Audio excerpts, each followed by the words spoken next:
Social মিডিয়ায় যদি 4-5 রকমের কথা বলো তাহলে তো তার ফল তোমাকে ভোগ করতেই হবে দাদা। তাও আবার রাজনীতি নিয়ে বলেছো তুমি। তো কিছু লোকজন রাজুদার দোকানে পরোটা খেতে এসেছিল, তারা খালি জয় শ্রীরাম বলেছিল। তো তার উত্তরে রাজুদা কি বললো দেখুন আপনারা।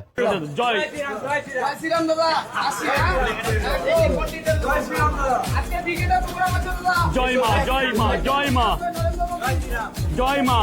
কোনো রাজনীতির কথা বলবে না, কারণ এটা আমার ব্যবসার জায়গা দাদা। তো দেখলেন আপনারা ভিডিওটি। তো এটা রাজুদার ব্যবসার জায়গা, এটা কোনো রাজনীতির জায়গা না। এখানে কোনো রাজনীতির কথা বলবেন না আপনারা। তো একই ব্যক্তি দুরকম কথা বলছে দেখুন এই ভিডিওটা। এবার রাজনীতির কথা বলবে না, কারণ এটা আমার ব্যবসার জায়গা দাদা। আমি আবারও হাত জোর করে বলছি, জয় বাংলা, জয় বাংলা।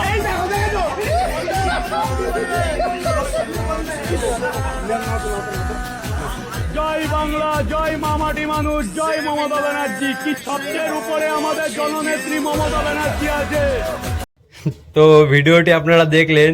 তো এবার আপনারা বলুন, এরকম দু রকমের কথা বললে তাহলে সেই ব্যক্তিকে মারা উচিত নাকি ধূপধুনো দিয়ে পুজো করা উচিত? তো এই পর্যন্ত আপনাদের যা ভিডিও দেখালাম রাজুদার, সেগুলো হচ্ছে 4 তারিখের আগের ফুটেজ। আর 4 তারিখের পরে দুটো ফুটেজ আমার কাছে আছে। আর একটি ফুটেজ হলো কল রেকর্ডিং, যে ছেলেরা রাস্তায় ফেলে খুব মেরেছে, ঠিক দিয়ে রেজাল্ট বেরোলো, তারপর থেকে আমার বাড়িতে হামলা হচ্ছে। আজকে পর্যন্ত আমি এখনো ঘর ছাড়া। কল রেকর্ডিং এ রাজুদা বলছে নাকি যে সে 4-5 দিন ধরে ঘরে যায় না এবং তাকে কিছু লোকজন নাকি মারধর করেছে। তো এটাও সম্পূর্ণ মিথ্যা কথা। তো আপনাদের এই ভিডিওটা দেখালে আপনারা বুঝতে পারবেন। নমস্কার, আমি রাজু ঘোষ। কিছুক্ষণ আগে কিছু পোস্ট এসছে যে আমি নাকি বলেছি যে আমি বাড়ি ছাড়া এবং যে কোনো দল থেকে আমাকে কিছু করা হচ্ছে, কিন্তু সম্পূর্ণ মিথ্যা।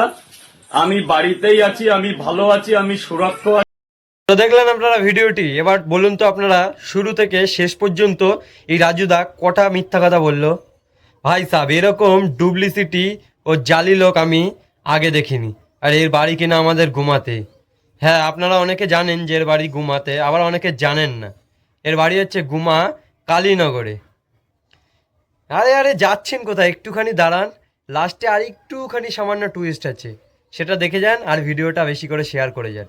তো বলছি জয় শ্রীরাম, জয় জয় শ্রীরাম, রাম জয় জয় শ্রীরাম।